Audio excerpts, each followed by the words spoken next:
Hi, and welcome to today's Daily Chronicle. Today is October 10th, 2024. Brown says no to pro-Palestinian students' demands for divestment. Brown University has refused pro-Palestinian student demands to divest from companies doing business with Israel. The university's highest governing body, the Corporation of Brown University, says divesting would signal that there are approved points of views to which members of the community are expected to conform, which would be wholly inconsistent with the principles of academic freedom and free inquiry and would undermine our mission. In a letter announcing the decision, Brown President Christina Paxson and Chancellor Brian Moynihan, who also head the corporation, added that Brown's mission doesn't encompass resolving or adjudicating global conflict. Supporters of divestment ended their encampment last spring, in exchange for a promise that their call for divestment would get a vote from the board this fall.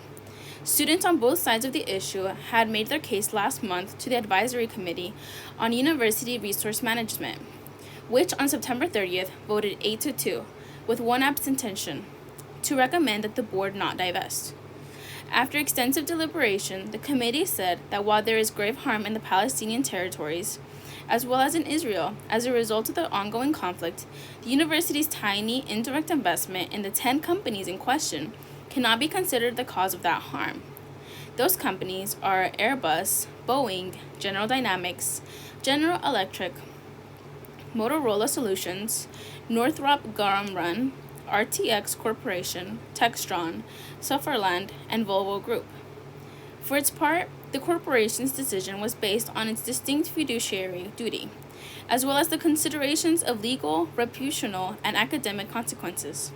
According to a statement from Paxson and Moynihan, the vote took place Tuesday by secret ballot, they say, so that no members felt pressured to conform to a majority view. A sense of anger and relief. The decision was both a surprise and a disappointment to many on campus. Brown senior Armand Dindar of the student group Brown Divest Coalition called it a moral and ethical failure of unimaginable magnitude, compounded by the untransparent, undemocratic, and frankly disgraceful manner in which the corporation voted in secret. He also said it was an egregious erasure of the insurmountable violence enacted by the Israeli regime in Gaza and now Lebanon. Pro-divestment students say that they're still plotting their next move. Niyanta Nepal, a senior who was one of the 19 Brown students who staged a hunger strike for divestment last year, says students are reeling with anger, grief, and a sense of betrayal. I came to this university because I thought the institution's mission was aligned with my values, she says. They are the ones who taught us the meaning of terms like genocide and oppression, but then we come to find out the corporation cares more about money in their pockets than they do about the mission and values that they're supposed to be theoretically upholding. Other students on campus, however, welcome news of Brown's decision as just and fair.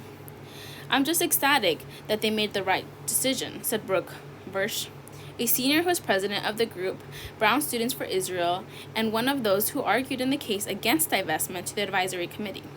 They really acknowledged the divestment proposal for what it was. The Brown Divest Coalition's goal from the beginning was to stigmatize Israel and to make a political statement, and they wanted to make the school to make that political statement for them. Brown's Hillel Rabbi Josh Bolton says he believed the vote would fail, but was surprised by how indecisive it was at the advisory committee level. He called it a strong affirmation that divestment is widely out of touch with Brown's morals, values, and mission, that it was not going to bring peace to the Middle East, and also that it has been corrosive to our community. Bolton says the campaign for divestment has fueled tensions on campus, contributed to the marginalization of Jewish students, and has helped normalize hateful rhetoric. There's much to do now in terms of healing, he says, but that will be easier said than done. After receiving a letter from school officials announcing the decision, the Brown Divest Coalition posted a picture on Instagram of the letter scribbled over the obscenities. It drew thousands of likes within a few hours. Paxson and Moynihan noted the deeply held views on both sides of the divestment issue and more generally around the Middle East conflict and urged all students, whether they agree or disagree with the decision, to do so with mutual respect and empathy. They also underscored that open questions that remain even after the decision. One such question is how far the bar for divestment should be set. Paxson and Moynihan wrote, and when if ever would there be a decision to divest? Brown decision is in line with most universities so far. The Brown decision has been watched closely around the nation, as it would have been the first Ivy League school to divest from businesses with ties to Israel. Most schools that have considered divestment have rejected the move. A few are still considering it, including San Francisco State University, where policy changes are expected to result in divestment from several companies that do business with Israel. The plan is regional neutral, but will limit investment in companies whose revenues come from weapons manufacturing when it is expected to get its final approval in December.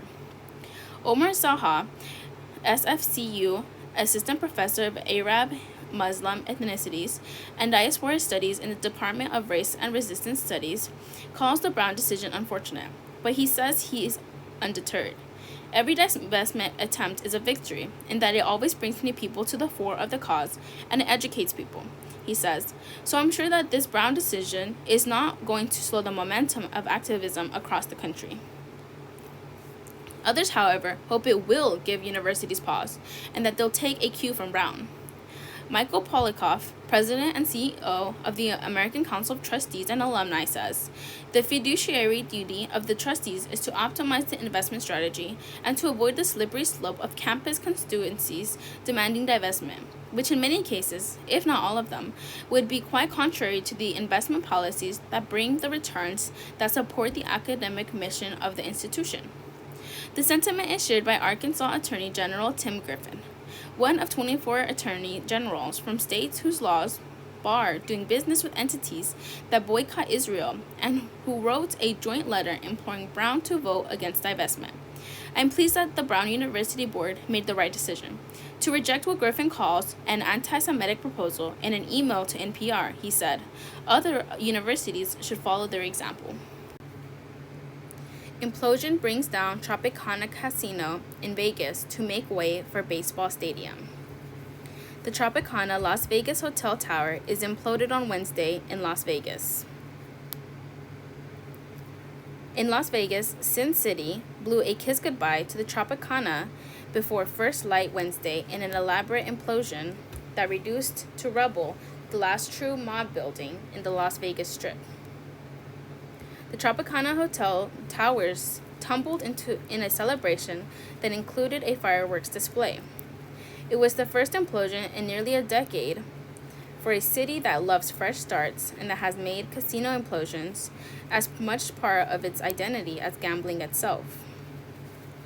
What Las Vegas has done, in a classic Las Vegas style, they turned many of these implosions into spectacles, said Geoff Shawmusher, historian and vice president of the exhibits and programs at the Mob Museum. Former casino mogul Steve Wynn changed the way Las Vegas blows up casinos in 1993. With the implosion of the dunes to make room for the Bellagio, Wynn thought not only to televise the event, but created a fantastical story for the implosion that made it look like pirate ships at his other casino across the street were firing at the dunes. From then on, Schumacher said there was a sense in Las Vegas that destruction at that magnitude was worth witnessing. The city hasn't blown up a strip casino since 2016, when the final tower of the Rivera was leveled for a convention center expansion. Fireworks are launched into the Tropicana Las Vegas towers are imploded on Wednesday. This time, the implosion cleared land for a $1.5 billion baseball stadium for the relocating Oakland Athletics, part of the city's latest rebrand into Sports Hub. That will leave only the Flamingo from the city's mob era on the Strip. But Schumacher said the Flamingo's original structures are long gone. The casino was completely rebuilt in the 1990s. The Tropicana, the third oldest casino on the Strip, closed in April after welcoming guests for 67 years. Once known as the Tiffany of the Strip for its opulence, it was a frequent haunt of the legendary Rat Pack, while its past under the mob has long cemented its place in Las Vegas lore. It opened in 1957 with 3 stories and 300 hotel rooms split into wings. As Las Vegas rapidly evolved in the following decades, including a building boom of strip mega resorts. In the 1990s, the Tropicana also underwent major changes. 2 hotel towers were added in later years. In 1979, the casino, beloved $1 million green and amber stained glass ceiling, was installed above the casino floor. The Tropicana's original low-rise hotel wings survived the many renovations, however, making it the last true mob structure of the Strip. Behind the scenes of the casino's grand opening, the Tropicana had ties to organized crime, largely through reputed mobster Frank Costello. Costello was shot in the head in New York weeks after the Tropicana's debut. He survived, but the investigation led police to a piece of paper in his coat pocket with the Tropicana's exact earning figure, revealing the mob's stake in the casino. By the 1970s, federal authorities investigating mobsters in Kansas City charged more than 2,000 operatives with conspiring to skim $2 million in gambling revenue from Las Vegas casinos, including the Tropicana charges. Connected to the Tropicana alone resulted in 5 convictions. There were no public viewings areas for the event, but fans of the Tropicana did have a chance in April to bid farewell to the vintage Vegas relic. Old Vegas, it's going, Joe Zapula, a teary-eyed New Jersey resident, said at the time as he exited the casino, shortly before the locks went on the doors. Keep calm and hunker down. Floridians brace for Hurricane Milton's impact. A Lee County Sheriff's officer patrols the street of Cape Coral, Florida, as heavy rain falls ahead of Hurricane Milton on Wednesday. Sarasota, Florida. The skies over downtown Sarasota grew increasingly gray and ominous as Hurricane Milton drew closer to the western coast of Florida, threatening coastal communities. Wind steadily grew stronger by early afternoon, blowing tree branches and leaves onto eerily quiet roads. There are few cars out by mid-morning as almost no stores stayed open, and many Floridians heeded evacuation orders and fled to hotels or shelters further inland. Though Tuesday, many residents clogged highways, choosing to flee further north or south out of the main path of Milton. But one 90-year-old resident of Inglewood, Florida, a little over 30 miles south of Sarasota, was deciding at the last minute at gas station whether to head further inland north or south away from Milton. Irving Lalonde said he has a house right by the bay.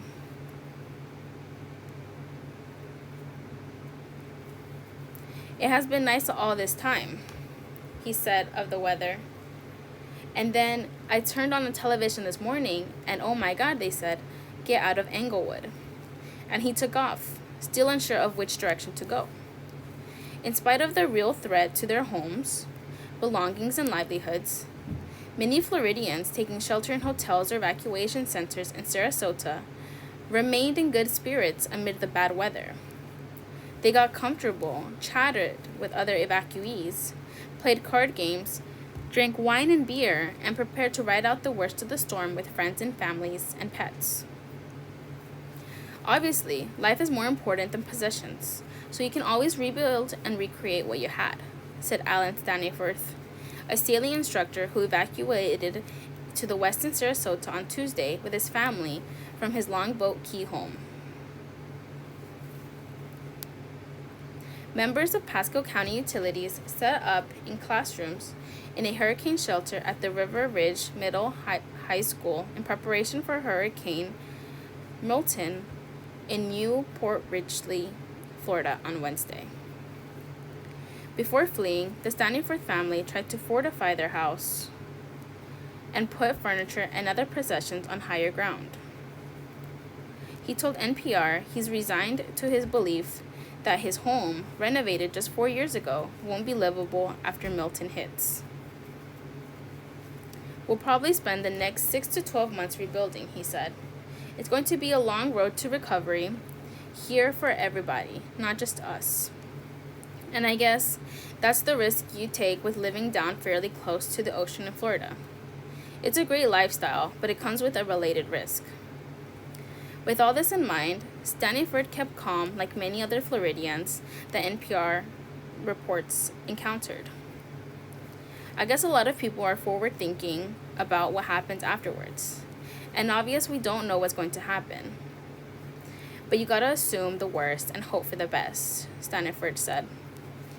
But be pragmatic about it and not freak out. Freaking out is not going to help anybody. And so that's kind of where we are right now.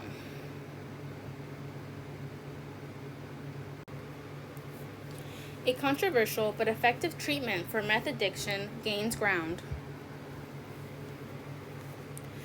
Bernard Groves has spent 5 years trying to quit methamphetamine.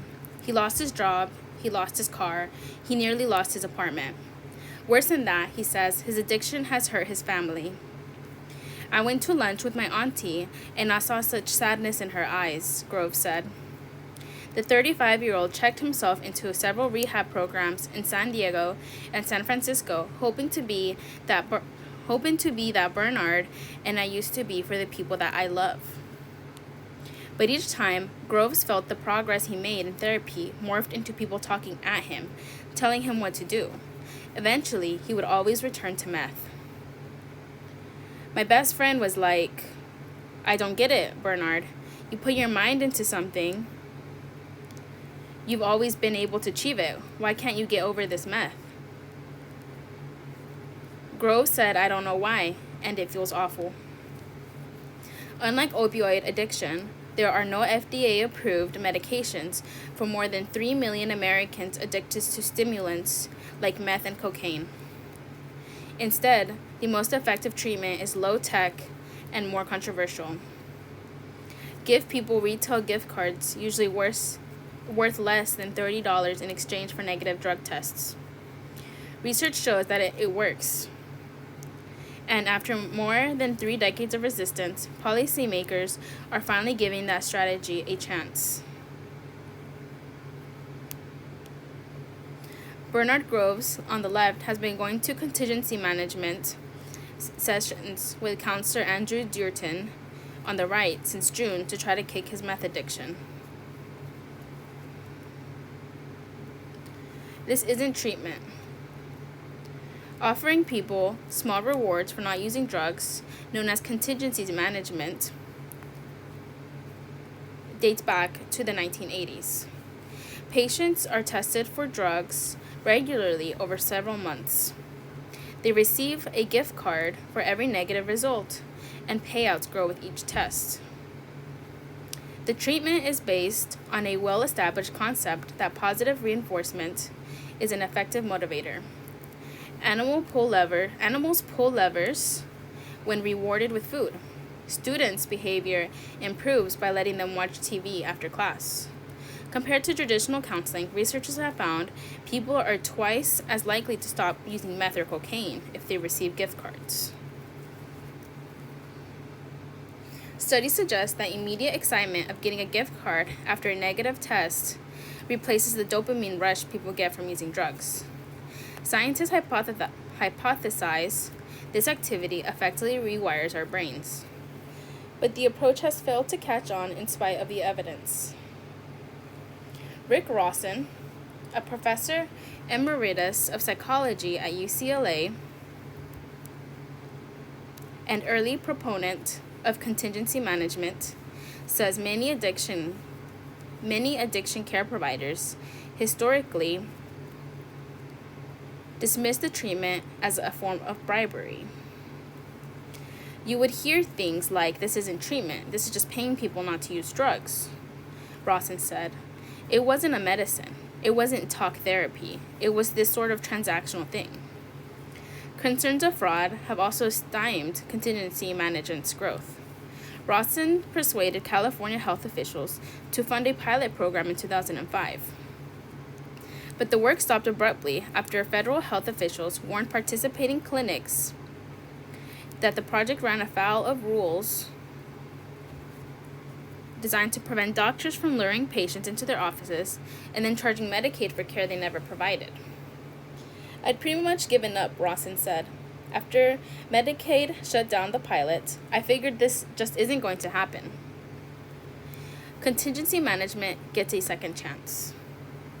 Outside of the Department of Veterans Affairs, which has offered contingency management since 2011, the treatment lay dormant for nearly a decade. But attitudes began to shift after the synthetic opioid fentanyl fueled a rise in overdose deaths in the U.S., Rawson said.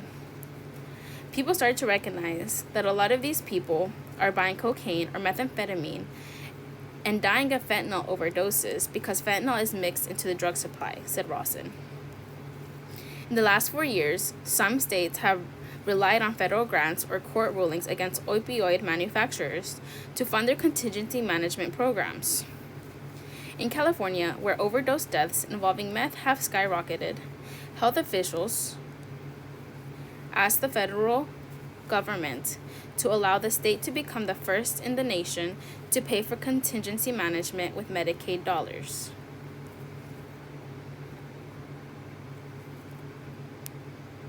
The Biden administration greenlit the program along with a broader package of non-traditional healthcare services California is tested called CalAIM.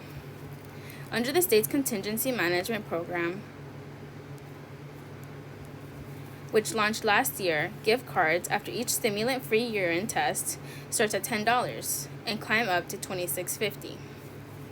A patient who tests negative every time over 6 months can earn up to $599, which can be paid out individually or in a lump sum. It's unclear if that is enough money to persuade people to quit. Most studies show contingency management works best when patients can make upward of $1,000.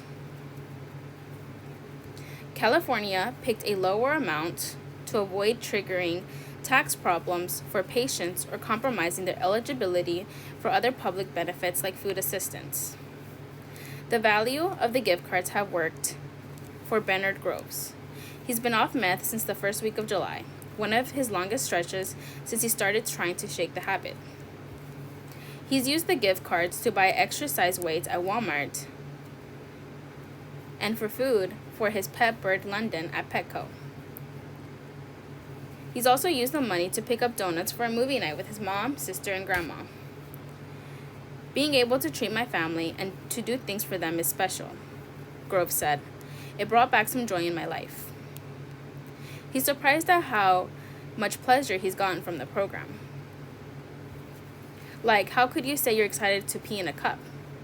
But yes, but I was, every week. Groves hopes this approach will help him finally kick his meth use. Recent studies have found people are more likely to stay off stimulants for up to a year after these programs, compared to counseling and 12-step programs. California's approach leaves some patients out. Nearly 4,000 people have participated in California's new program as of September 2024. Researchers at UCLA say at least 75% of urine samples submitted by patients in the program have been negative for stimulants, and clinics say many of their patients have gone into housing, gone back to work, and reconnected with their families. But California has an estimated 210,000 people on Medicaid who are addicted to meth or cocaine. Medicaid in California generally only covers addiction treatment through specialty addiction clinics. So most people who get their treatment from primary care doctors, community health clinics, or hospitals are unable to access contingency management. Those other providers could technically offer it, but it would require them jumping through several administrative hoops first. Ayesha Appa is an addiction specialist who runs an HIV clinic at San Francisco General Hospital. where most of her patients are homeless, using meth, and on Medicaid.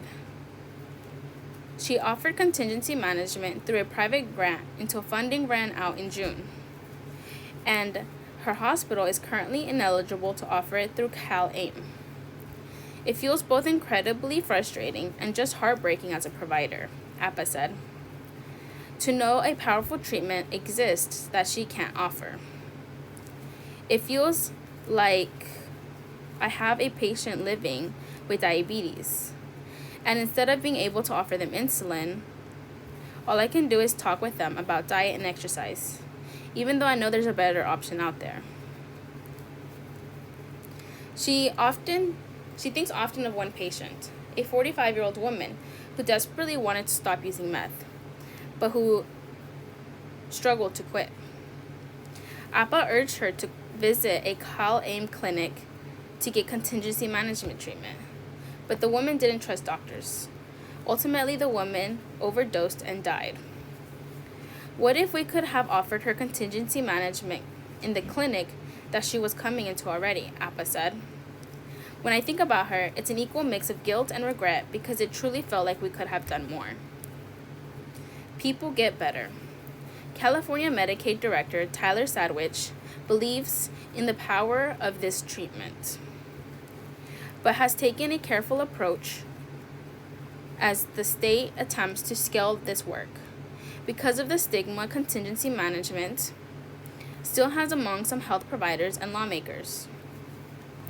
Sadwith said he appreciates that more people could benefit right now, but starting small gives proponents their best chance of convincing state and federal leaders to extend and expand the program beyond its current end date of 2026. We need to prove that this works and that it works well, Sadwith said.